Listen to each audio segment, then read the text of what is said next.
हमारे देश में, झील में पानी बरसता है हमारे देश में, खेत पानी को तरसता है हमारे देश में, जिंदगी का हाल खस्ता है हमारे देश में, दूध महंगा खून सस्ता है हमारे देश में। मैम, रोजगार, महंगाई, किसान, मनरेगा, पेट्रोल डीजल के दाम, गैस सिलेंडर के दाम, फसलों की एमएसपी की गारंटी, इन सब जन सरोकार की बातों से इस बजट का कोई लेना देना नहीं। हमारे ट्रेजरी बेंच के साथी हंगामा कर रहे हैं। मैं तो कहना चाहता हूं मैम, वो एक बार इनके एक नेता एक गांव में गए और उन्होंने गांव में कहा कि गांव वालों आओ, मैं तुम्हारी समस्याएं समाप्त करना चाहता हूं। गांव वाले इकट्ठा हो गए।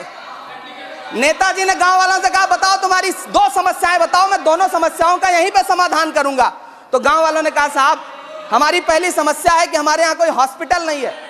तो नेताजी ने मोबाइल निकाला, कहीं फोन मिलाया और मिला के फोन पे पता नहीं क्या कुछ कहा कि यहाँ गांव में हॉस्पिटल नहीं है, हॉस्पिटल तुरंत, यहाँ हॉस्पिटल चाहिए। गांव वाले खुश हो गए कि 1 मिनट में यहाँ हॉस्पिटल आ रहा है। अगली समस्या के बारे में उन्होंने, नेताजी ने गांव वालों से कहा कि मैंने आपकी पहली समस्या समाप्त कर दी, दूसरी समस्या बताओ। तो गांव वालों ने कहा साहब इस गांव में कोई भी मोबाइल का नेटवर्क ही नहीं है। ये है इनके काम करने का तरीका, ये है झूठ बोलने का तरीका। इन्होंने वायदे किए बड़े बड़े, जो 10 साल के इनके वायदे हैं, मैं उनके बारे में बात करूंगा।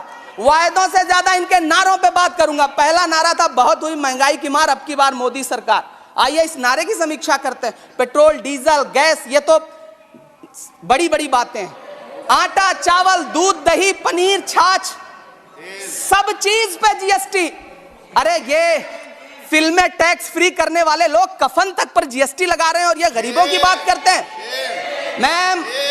मैम, ये सरकार झूठ की सरकार है।